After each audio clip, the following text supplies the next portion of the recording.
Better লিগে কিতা ব্যবস্থা করছুন? এই আপদে এখান থেকে বিদায় করতে বলো। লুকিয়ে রাখতে পারবে না নিজেকে আর। তুমি এখানে কি করতে আসছো? এই শহীদের সাথে গ্যাঞ্জাম করে টিকতে পারবেন না। আমিও নাবি না, আমিও দেখবো কত দূর যাইতে পারে। তুমি একটা বিশ্ব বাড়তে পার। তোরে আমি না করতেছি কিনতে, না করতে ফেলতে। জড়ায় ধরে আদর করতে, স্পর্শ করে, আমি না সেটা কেন জানি পারতেছি না। এই বয়সে এসে ছেলেদের প্রতি এমন মায়া লাগে, এটা মা ছাড়া আর কেউ বলতে পারবে না।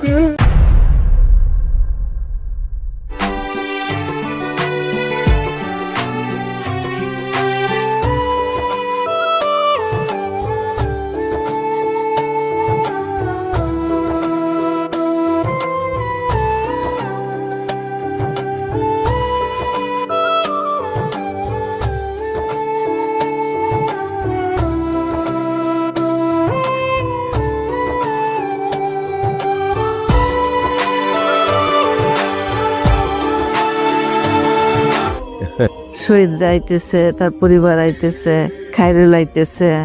হ্যাঁ, ঈদের সময় এইটাই ভালো লাগে যে পরিবার পরিজনের সাথে সবাই মিলেমিশে ঈদ করে। ভালো, খুব আনন্দ আনন্দ লাগে।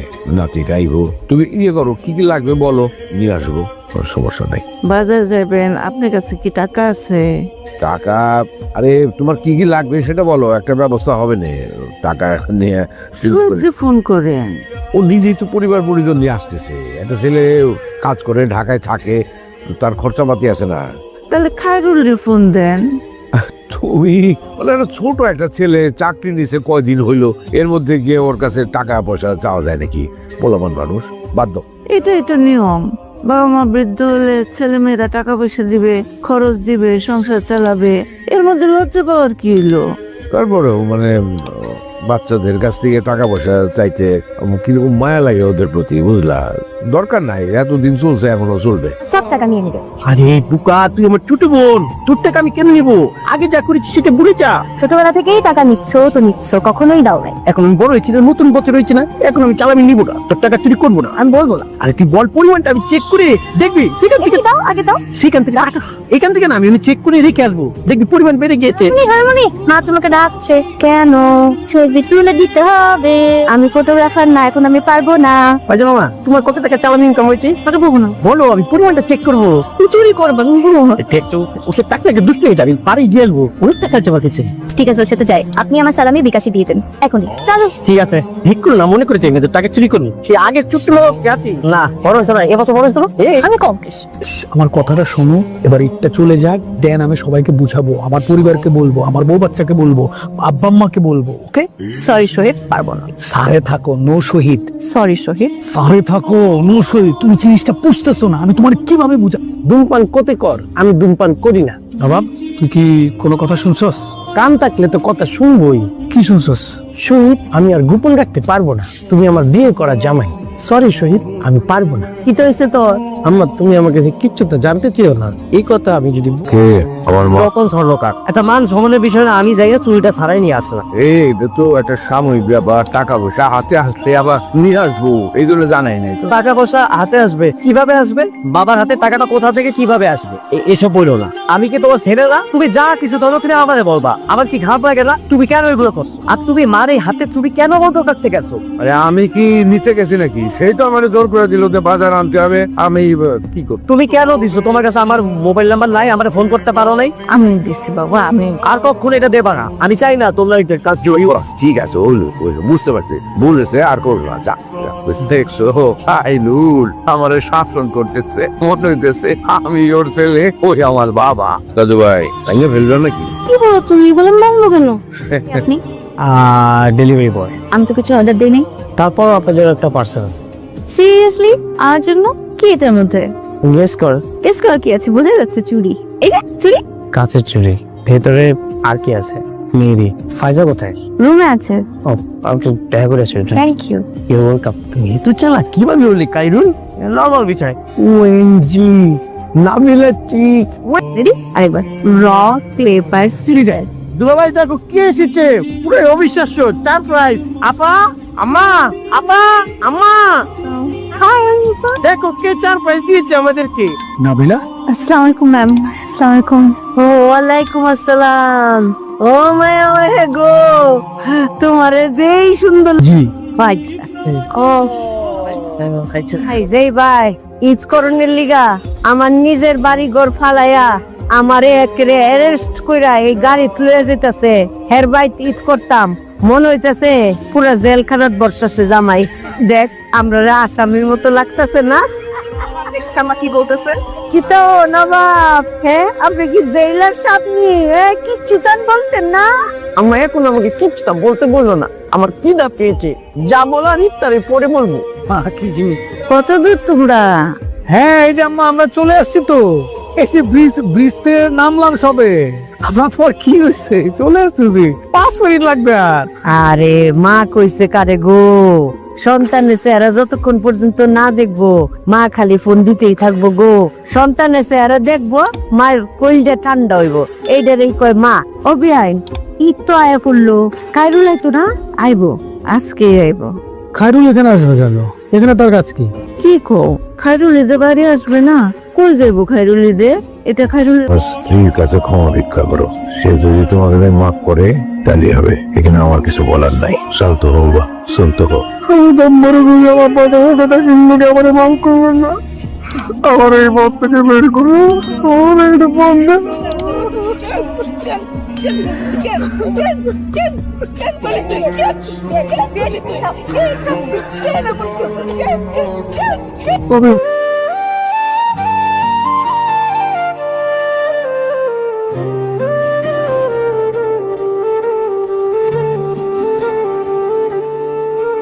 আপনার জন্য একটা ঈদের উপহার আনছি আমি, শাড়ি, ঈদের শাড়ি আমার লাগি?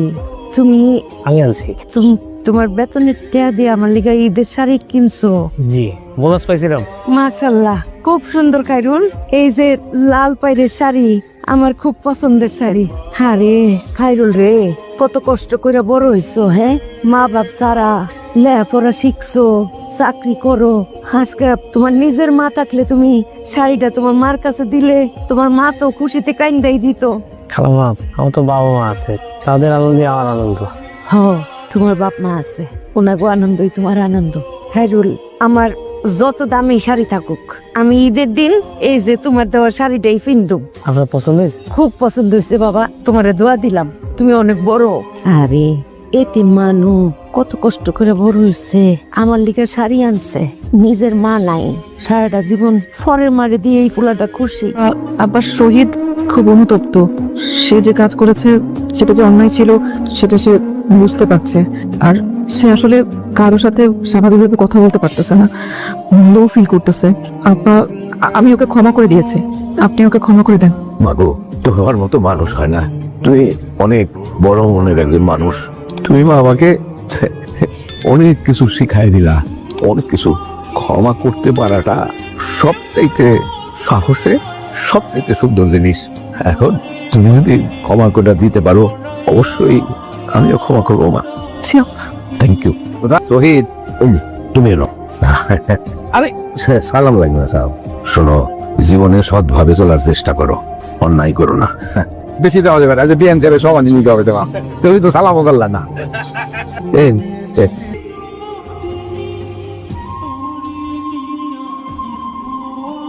কামিলা তুমি কি বলতেছো? সিচুয়েশনটা বুঝবা না? সিচুয়েশনটা ঠিক হয়ে গেলে দেন আমি সবাইকে বলবো। ও, বিয়ের সময় তো বলছিলে 3 মাসের মধ্যে সবাইকে বলবা, 3 বছর হতে যাচ্ছে এখনো তুমি কাউকে কিছু বলতে পারো না। সুন্দর মতো ফ্যামিলি নিয়ে গ্রামে চলে আসছে ঈদ করতে, আর আমি তো তোমার বউ, আমি কেন একা একা ওখানে ঈদ করবো? আমি কম কিস। আমার কথাটা শোনো, এবার ঈদটা চলে যাক, দেন আমি সবাইকে বুঝাবো, আমার পরিবারকে বলবো, আমার বউ বাচ্চাকে বলবো, আব্বা আম্মাকে বলবো। ওকে? সরি শহীদ, পারবো না। সারে থাকো, নো শহীদ। সরি শহীদ। সারে থাকো, নো শহীদ। তুমি জিনিসটা বুঝতেছো না, আমি তোমার কিভাবে বুঝা? ধূমপান করতে কর, আমি ধূমপান করি না। নবাব, তুই কি কোনো কথা শুনছস? কান থাকলে তো কথা শুনবই। কি শুনছস? শহীদ, আমি আর গোপন রাখতে পারবো না, তুমি আমার বিয়ে করা জামাই। সরি শহীদ, আমি পারবো না। কি তো হয়েছে তোর?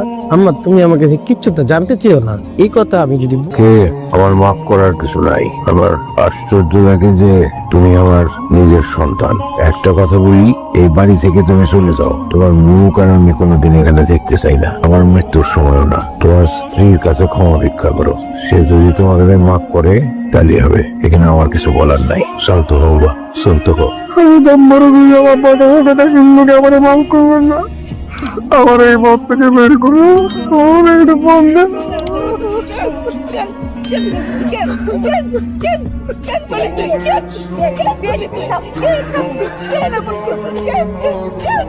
আমি ভুল করতে তুমি আমার মাফ করে দেবো, আমার ভালো লাগতেছে না, তুমি আমার মাফ করে দেবো। তুমি শুধু মাফ না করো তাহলে তুমি আমার গলাটি বাইরে বললাম, জীবন আমার ভালো লাগতেছে না। আমার তো কেনাকাটা করার কিছু নাই, আমার পাঞ্জাবি আছে দুইটা, এখনো একবার মাছ খুলি নাই, এর মধ্যে আমার খাইরুল নিয়ে আসছে, তোর মায়ের জন্য শাড়ি নিয়ে আসছে তোমার, তুই টাকা পয়সা দিয়ে কি করবো? বিয়াই খিতা কই না আপনার afna ফুটে দিতাছে, হ্যাঁ আপনি খুশি হয়ে লইবাইন। তবে জামাই বাবা জি এটা তুমি ভুল হচ্ছো, এটা তোমার বহুত আগই দেওয়া উচিত আছে, বুঝছো?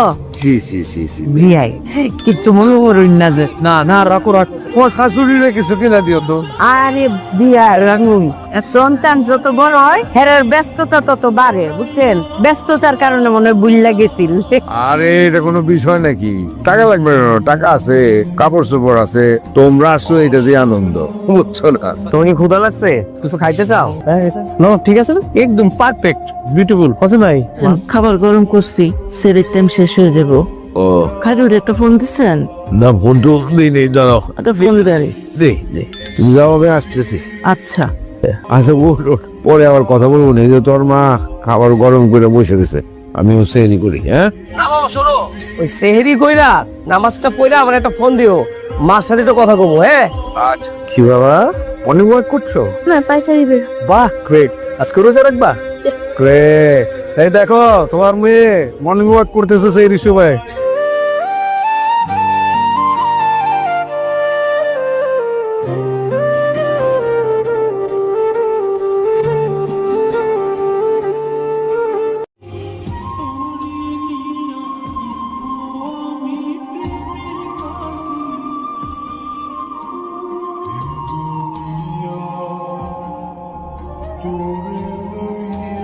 এই বাবা ঈদ মোবারক। আপনাকে তো বলে ঈদের চাপ লাগছে। আপনি নাস্তা করেছেন? নাস্তা হ্যাঁ এখন করছিল, পায়েসটা খেয়েছিলাম। পায়েস হ্যাঁ খাইছে, কেমন টেস্ট? চিনি কম হয়েছে।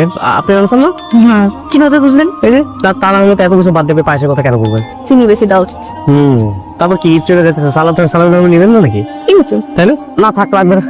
কাইরুল এবার তোমার পালা, তুমি আমাকে চালান করো, আমি তোমাকে চালামি দিব। তাই ঠিক আছে। আরে থাক থাক লাগবে না, নাও তোমার চালামি নাও। এইটুকু টাকা দেয় কে সালামি? চালামি তো চালামি বোকা, যা দিবে তাই নিতে হবে। আরো দাও, আমার কাছে অনেকগুলো টাকা আছে। এখন তুই আমাকে বল তোর ইনকাম কত হয়েছে, কত টাকা চালাবি পেয়েছিস, আর কোথায় রেখেছিস সেটাও আমাকে বল, আমি চেক করবো। কিচ্ছু তা বলবো না, তুমি আমার সব টাকা নিয়ে নিবে। আরে বুকা তুই আমার ছোট বোন, তোর টাকা আমি কেন নিবো? আগে যা করেছিস সেটা ভুলে যা। ছোটবেলা থেকেই টাকা নিচ্ছ তো নিচ্ছ, কখনোই দাও নাই। এখন আমি বড় হয়েছি না, নতুন বছর হয়েছে না, এখন আমি চালামি নিবো না, তোর টাকা চুরি করবো না। আমি বলবো না। আরে তুই বল পরিমাণটা, আমি চেক করে দেখবি, সেখান থেকে কি দাও, আগে দাও। সেখান থেকে এখান থেকে না, আমি চেক করে রেখে আসবো, দেখবি পরিমাণ বেড়ে গেছে। হারমোনি মা তোমাকে ডাকছে। কেন? ছবি তুলে দিতে হবে, আমি ফটোগ্রাফার না, এখন আমি পারবো না। বাজে মামা তোমার কত টাকা চালামি ইনকাম হয়েছে? তোকে বলবো না। বলো, আমি পরিমাণটা চেক করবো। তুমি চুরি করবে, আমি বলবো না। ওকে টাকা দুষ্ট হয়ে যাবে, পারি জেলবো, অনেক টাকা জমা গেছে। ঠিক আছে, ওর সাথে যাই। আপনি আমার সালামি বিকাশে দিয়ে দেন এখনই। চলো। ঠিক আছে, ঠিক করো না, মনে করে চাই না যে টাকা চুরি করবি। সে আগে ছোট্ট লোক গেছি না, বড় হয়েছে না, এবছর বড় হয়েছিল, এই বছরই বড় হয়েছে। কত বয়স বলা যাবে না। আব্বা হ্যাঁ, আসো আসো, বসো একটু বসেন, বেঞ্চে বসে। বলবো আমি বিয়াই আপনি কি রুটি না পোলাও খাইবেন? পোলাওই খান। এই খাইরুল, তখন কি হল? খাইরুল তুমি কালার কত? নো ঠিক আছে না, একদম পারফেক্ট বিউটিফুল। হোসেন ভাই ভালো লাগে? এই হ্যাঁ ওলান এনো এটা তো মোর বালা কই খাইছো? জিজ্ঞেস করো বাবারে, বাবা তোমার টাকা লাগবে, তুমি আমাদের বলবা। তুমি মার চুরি কেন বন্ধক রাখতে গেছো, আর এই যে বন্ধক রাখছো সেটাও তো তুমি আমাদের জানাও নাই, তাই না? আমাদের জানাইছে কে? ওই রতন স্বর্ণকার। একটা মান সম্মানের বিষয় না, আমি যাই চুরিটা ছাড়াই নিয়ে আসলাম। এই এটা তো একটা সাময়িক ব্যাপার, টাকা পয়সা হাতে আসলে আবার নিয়ে আসবো, এই জন্য জানাই নাই তো। টাকা পয়সা হাতে আসবে কিভাবে আসবে? বাবার হাতে টাকাটা কোথা থেকে কিভাবে আসবে এসব বললো না। আমি কি তোমার ছেলে না? তুমি যা কিছু ধরো তুমি আমাদের বলবা, আমার কি খারাপ লাগে না? তুমি কেন এগুলো করছো? আর তুমি মার এই হাতে চুরি কেন বন্ধক রাখতে গেছো? আচ্ছা দেখি রাখতে পারো যদি ভালো। দুলা ভাই দেখো তো ইফতারের সময় কতটুকু বাকি? আর বেশি সময় বাকি নাই। তোরটা হালকা হয়ে গেছে। কি ধরনের কথা বলো? আমি কি একবারও বলেছি আমার ক্ষুধা লেগেছে যে হালকা হবে রোজা? এক জায়গায় বসে থাকলে তোমার সময় কাটে না, হাঁটাহাঁটি করলে দেখবো যে সময় টস করে চলে গেছে কোন দিক দিয়ে, তাই না? আঙ্কেল জি আপনাদের এখানে কি আজান একটু দেরিতে দেয় তাই না? না বাবা, দেরিতে দিবে কেন? সময় মতোই দেয়, এক সময় দেয়। না আমাদের ওইখানে আরো তাড়াতাড়ি দিয়ে দেয়। আপনি কিন্তু আবার ভাইবেন না আমার কুদা লেগেছে, এমনি জিজ্ঞাসা করলাম। তারপর আসো কেন বাবা যে বলছো তুমি? বড়দের মাঝখানে ছোট দিয়ে তো কথা বলতে হয় না পায়জামা। ব্যায়াম কি আমার জন্য অপেক্ষা করছে? কে আপনি? Delivery boy. আমি তো কিছু অর্ডার দিই নাই। তারপর আপনার জন্য একটা পার্সেল আছে। মানে বাচ্চাদের কাছ থেকে টাকা পয়সা চাইতে কিরকম মায়া লাগে ওদের প্রতি, বুঝলা? দরকার নাই, এতদিন চলছে, এখনো চলবে। মা দেখো বাবা বাবা। তোমাকে আমি কি সারপ্রাইজ দিব? তুমি নিজেই আমাকে সারপ্রাইজ দিয়ে দিলা, হাতে নাতে ধরে ফেললা। তো তোমাদের এখানেই আসতে হবে, আর অন্য কোনো মার্কেট বলে না। কিরে নিপা, হ্যাঁ অন্য কোনো মার্কেট বলি না, এখানেই আসতে হবে তোদের। বাসার কাছে তো আমি মার্কেটে, তো কোথায় যাবো?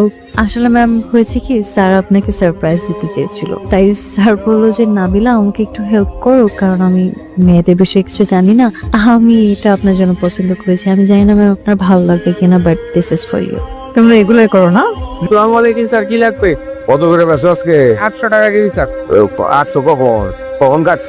কাটছি সকাল 8টার সময়। ও, সামনের গানের মাংস দরকার ছিল তো। সামনের আছে স্যার, দেখেন।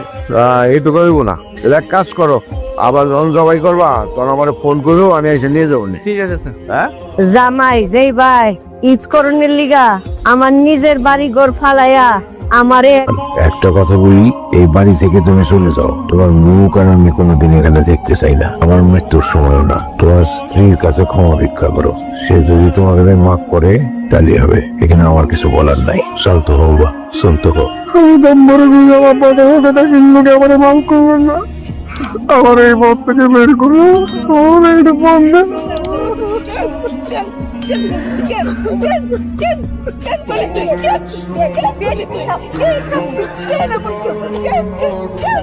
আমি ভুল করেছি বউ, তুমি আমার মাফ করে দেবো।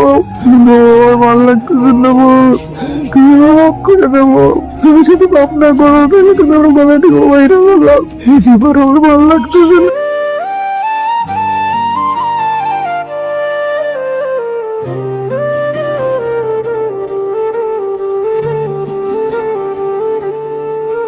তো বন্ধুরা, শওকত মাস্টার রত্নার চিকিৎসা করানোর জন্য বাড়িসহ জমি বিক্রি করে দিয়েছে।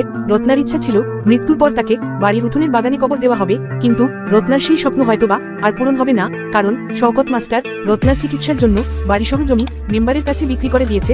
খায়রুল খালেদ চৌধুরীর কোম্পানিতে যে চাকরি পেয়েছিল সেই চাকরি ছেড়ে দিয়েছে। খায়রুল তার মাকে বলেছে, আমি চাকরি করে ডাবল টাকা দিয়ে আমাদের এই বাড়িটি মেম্বারের কাছ থেকে কিনে নেব। যদি খায়রুল সেই কাজটি করতে চায় তাহলে খায়রুলকে বেশি টাকা বেতনের চাকরি পেতে হবে। ওইদিকে শহীদ ব্যবসার কাজে ইন্দোনেশিয়ায় যেই টাকা ইনভেস্ট করেছিল, প্রতারকদের চক্করে পড়ে সেই টাকা ধরা খেয়ে যায়। শহীদের শাশুড়ি, শালা, শালি, মৌ এবং ফাইজা শহীদকে ছেড়ে চলে গিয়েছে। শহীদ এখন বড়ই একা এবং রাস্তার ফকির হয়ে গেছে। গ্রামে ফিরে শহীদ যখন দেখতে পায় শহীদের বাবা মা বাড়ি বিক্রি করে গ্রাম থেকে চলে গিয়েছে, তখন শহীদ কান্নায় ভেঙে পড়ে, কারণ শহীদ তার বাবা মায়ের জন্য কিছুই করতে পারেনি। নিপার সাথে খায়রুলের বিয়ে হওয়ার কথা ছিল, সেই বিয়ে নিপার মা ভেঙে দিয়েছে। এখন খায়রুলের কি হবে? তাছাড়া খায়রুলের মা রত্না কি ভালো হয়ে যাবে? নিপার সাথে কি খায়রুলের বিয়ে হবে? কি ঘটতে চলেছে দেনা পাওনা নাটকটির 2 নম্বর এপিসোডে? তাছাড়া দেনা পাওনা নাটকটির 2 নম্বর পর্বটি কবে কখন প্রকাশিত হবে এবং আপনারা কিভাবে দেনা পাওনা নাটকটির 2 নম্বর পর্বটি সবার আগে দেখবেন সেই সম্পর্কেও জানতে পারবেন আজকের এই ভিডিওতে, তাই ভিডিওটি শেষ পর্যন্ত মনোযোগ সহকারে দেখুন। আপনারা দেনা পাওনা নাটকটির পরবর্তী এপিসোডে দেখতে পারবেন খায়রুল তার বাবা মাকে নিয়ে হোসেনের ঢাকার বস্তির বাড়িতে উঠেছে। তারপর খায়রুল তার মাকে নিয়ে ঢাকার বড় ব্রেন টিউমারের অপারেশন করা হাসপাতালে নিয়ে গিয়েছে এবং কাকতালীয়ভাবে সেই বড় হাসপাতালটি খালেদ চৌধুরীর, খায়রুলের জন্মদাতা পিতা খালেদ চৌধুরী যখন জানতে পারবে খায়রুল খালেদ চৌধুরীর হাসপাতালে রত্নার চিকিৎসার জন্য রত্নাকে নিয়ে এসেছে, তখন খালেদ চৌধুরী হাসপাতালের স্টাফদেরকে বলে দিবে রত্নাকে ফ্রিতে চিকিৎসা করানোর জন্য। রত্না সুস্থ হয়ে উঠলে খায়রুল জানতে পারবে এই হাসপাতালটি খালেদ চৌধুরীর। তারপর খালেদ চৌধুরী খায়রুলের বাবা শওকত মাস্টার এবং খায়রুলের কাছে এসে খালেদ চৌধুরীর জীবনের পুরো ঘটনা খুলে বলবে এবং তাদের কাছে ক্ষমা চাইবে। তারপর খালেদ চৌধুরীর অনুরোধে খায়রুল শওকত মাস্টারের পরামর্শে খালেদ চৌধুরীর কোম্পানিতে খায়রুল চাকরি করবে। ওইদিকে নিপারা সবাই শহীদের সাথে রাগ করে নিপার গ্রামের বাড়িতে গিয়েছে। খায়রুল খালিদ চৌধুরীর কোম্পানিতে চাকরি করে অনেক টাকার মালিক হয়ে যাবে। তারপর খায়রুল তাদের বাড়িটি মেম্বারের কাছ থেকে ডাবল টাকা কিনে নেবে। যখন নিপার পরিবারের সবাই জানতে পারবে খায়রুলের মা রত্না চিকিৎসার মাধ্যমে সম্পূর্ণ ভালো হয়ে গিয়েছে, তখন তারা সবাই খায়রুলদের বাড়িতে খায়রুলের মাকে দেখতে এসেছে। শহীদের শাশুড়ি এবং শহীদের বউ শহীদের মায়ের কাছে ক্ষমা চাইবে। যখন শহীদের কোম্পানি দেউলিয়া হওয়ার পথে, ঠিক তখন খায়রুল শহীদের কোম্পানিকে দেউলিয়া হওয়ার হাত থেকে উদ্ধার করবে। আর তখন তখন শহীদ তার ভুল বুঝতে পারবে এবং খায়রুলের কাছে ক্ষমা চাইবে। তারপর শহীদ খায়রুলের সাথে গ্রামে এসে তার বাবা এবং মায়ের কাছে মাফ চাইবে। জীবনে শহীদ অনেক বড় ভুল করেছে, সন্তান হিসেবে তার বাবা মায়ের কাছে ক্ষমা চাওয়ায় শওকত মাস্টার এবং রত্না শহীদকে ক্ষমা করে দিবে। তারপর রত্না জানতে পারবে খালেদ চৌধুরীর হাসপাতালে রত্নার চিকিৎসা হয়েছে। তখন রত্না খালেদ চৌধুরীকে ধন্যবাদ জানাবে। একসময় রত্ন জানতে পারবে খালেদ চৌধুরী হলো খায়রুলের জন্মদাতা পিতা। খালেদ চৌধুরী নিপার সাথে খায়রুলের বিয়ে দেওয়ার জন্য আয়োজন করবে। বাড়ির দারোয়ান গফুর এবং সালামকে খায়রুল এবং নিপার বিয়েতে দাওয়াত দিবে। সালাম এবং গফুর খায়রুল এবং নিপার বিয়ের দাওয়াত খেতে আসবে। ওইদিকে শহীদ মুমের কাছে ক্ষমা চাইবে। মৌ শহীদকে একসময় ক্ষমা করে দিবে। নিপা এবং খায়রুলের বিয়ে ধুমধাম করে সম্পূর্ণ হবে। আর এভাবেই শেষ হয়ে যাবে দেনা পাওনা নাটকটি। পরিবারে একসাথে বসবাস করতে গেলে বিভিন্ন সময়ে বিভিন্ন সমস্যা আসবে, তাই বলে এমন কোন কাজ করা যাবে না যাতে পরিবার ধ্বংস হয়ে যায়। টাকা পয়সা মানুষ মৃত্যুর আগ পর্যন্ত ইনকাম করবে, কিন্তু তাই বলে বাবা মায়ের সাথে টাকা পয়সা নিয়ে দেনা পাওনার হিসাব করা চলবে না। তাই আমরা কখনো বাবা মায়ের সাথে দেনা পাওনার হিসেব করব না। আর বন্ধুরা, তোমরা যারা দেনা পাওনা নাটকটির 130 নম্বর পর্বটি দেখতে ইচ্ছুক তারা এখনই এই ভিডিওতে একটি লাইক দিয়ে চ্যানেলটি সাবস্ক্রাইব করো, কারণ দেনা পাওনা নাটকটির 130 নম্বর পর্বটি যখনই আপলোড করা হবে তখনই আমরা সাথে সাথে তোমাদেরকে জানিয়ে দিব। এখন তোমরা আমার লেখা দেনা পাওনা নাটকটির একটি গল্প শুনতে পারবে। পরবর্তী এপিসোডে নতুন এক অধ্যায় শুরু হয়। খায়রুল তার বাবা শওকত মাস্টার এবং অসুস্থ মা রত্নাকে নিয়ে ঢাকায় আসে। হোসেনের সহায়তায় তারা ঢাকার একটি বস্তির ছোট ঘরে উঠেছে। চারদিকে দারিদ্র্য, কিন্তু তাদের মনে আশা। খায়রুল মায়ের চিকিৎসার জন্য দিনরাত চেষ্টা করে। একদিন সকালে খায়রুল তার মাকে নিয়ে ঢাকার একটি বড় হাসপাতালে যায়। ডাক্তাররা পরীক্ষা করে বলে ব্রেন টিউমারের অপারেশন করতে